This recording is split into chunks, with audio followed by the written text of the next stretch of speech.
Ay bunu düşündüğünüz tabi hiç yok mu? Ayarlı yok. Orayı durma lan buradasın.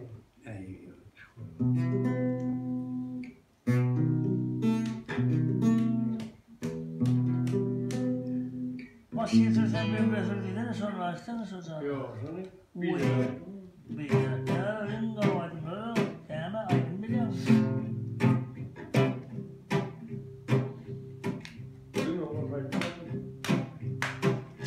Maşının kavzi pembedir, yani şanla yondadır.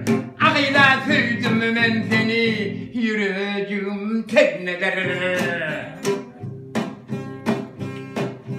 Sürsem makini Mercedes, baran yerini dursadır.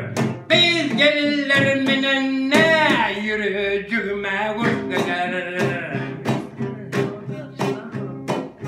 Sürsem makin jugulli, gelip yöründür guruli. Nece sürsem sürüver, ahır sonu meyli. Dödövrimi sürüntün, gurvi varın görüntün. İndi boldu sana ki, vurmaz gibi. Dağ başında üç ağaç, üç yüzü de tuğdağıcı. Köyüm kıydım vermedeler, o pelemendirle Allah'ı.